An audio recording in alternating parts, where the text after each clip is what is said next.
Sudden transformations might feel inspiring, but they're totally unrealistic.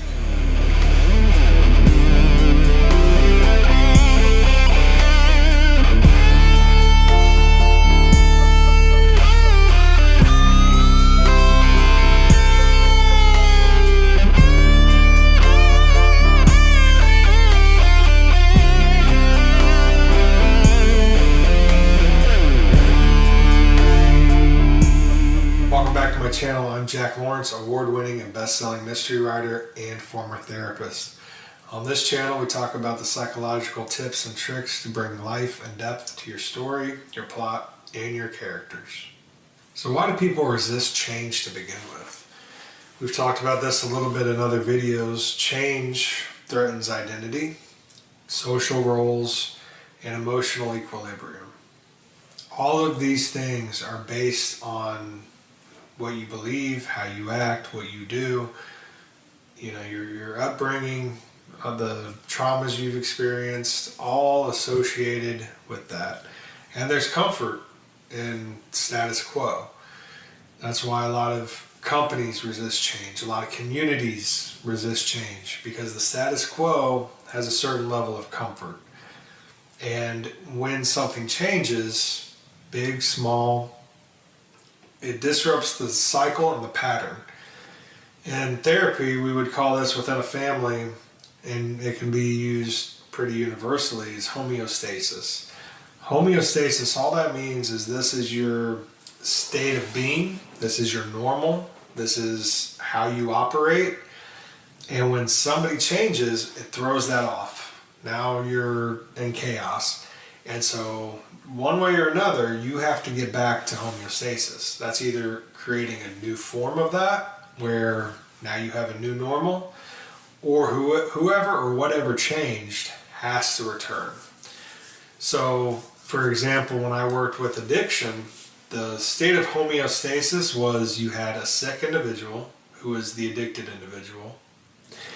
They had a problem, they were the focus, they needed fixed. So this person goes off, they go to rehab, whatever, they do what they got to do, they come back. Meanwhile, the family, the system's done nothing. They haven't done any therapy, no meetings, nothing. So now, what is this person's role within this family? How does this family function?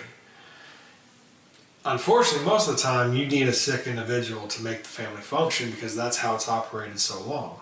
So one of two things happen. This person relapses over and over and over and over again because they know on some level that they have to fill that role. Or a child, something happens with a child. So now they start getting in trouble at school, maybe they start using, the conflict between mom and dad.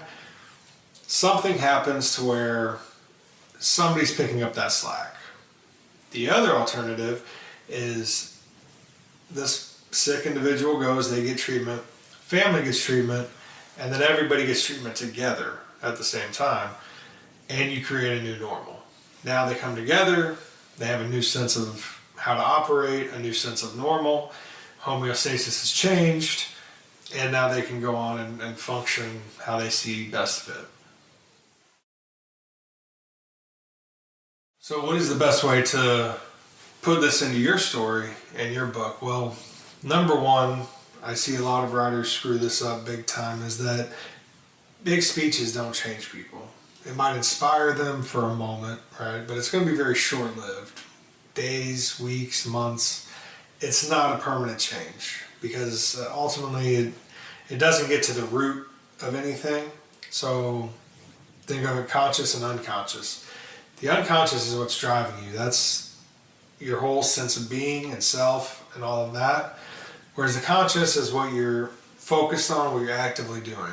The big speech is going to change that briefly, but the unconscious is still constantly working. Eventually that's going to come back, because homeostasis, that's your sense of normal, is living this way, believing these things, etc., etc. So that big speech might change that for a little bit, but eventually you come back to what's normal. What does cause change is pressure and repetition. Constantly doing something different, right? And constantly reminding yourself, your character, constantly remembering, hey, this is where I want to be, this is where I am, and this is what I need to do to get to where I want to be. And unfortunately, most writers cheat this process of change. They write in so that one insight equals permanent growth, which is never, ever the case. One insight does not create permanent growth. If your character is an alcoholic, they're drinking and they go drinking and driving and they get pulled over, a few nights in jail is not going to create permanent change, right? They're going to have to do a lot of different things to do that. If your character has really low self-esteem, recognizing that it started with their grandmother, for example, is not suddenly going to make them believe they can take on the world, right? It can be a starting point, but it's not the end-all be-all.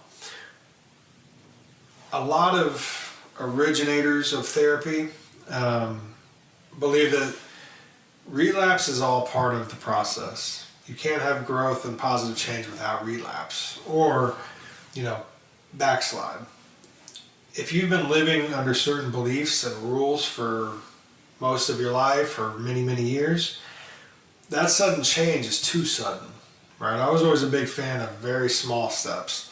Not because it would keep you in therapy longer, but because it's more sustainable.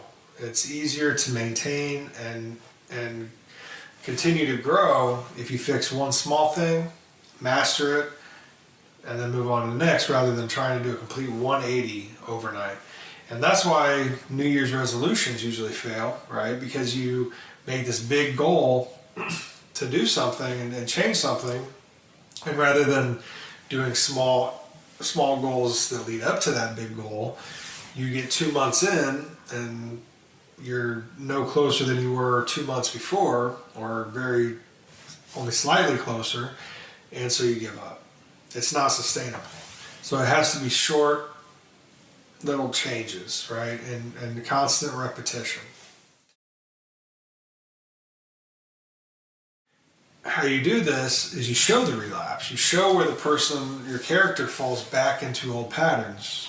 You also have to show where they resist new things, right? Because there's comfort in where they were. And what was normal is more comfort than the change.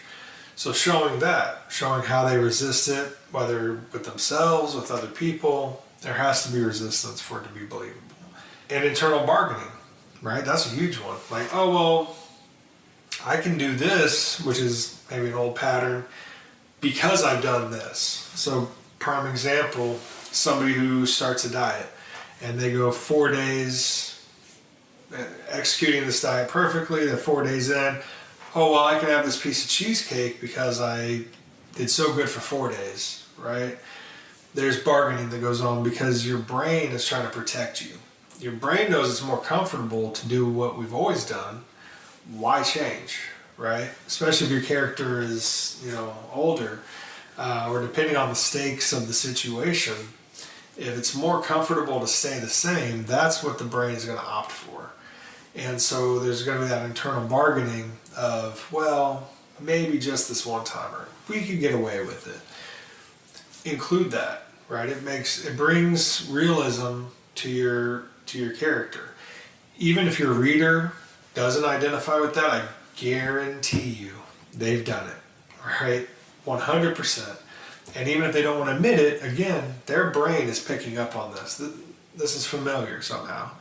And so it creates a connection between reader and character. And that's what's going to keep the reader invested long term. And because they're invested long term, because they relate to it, they recognize that growth is very messy, and that's why the reader's going to trust it as well.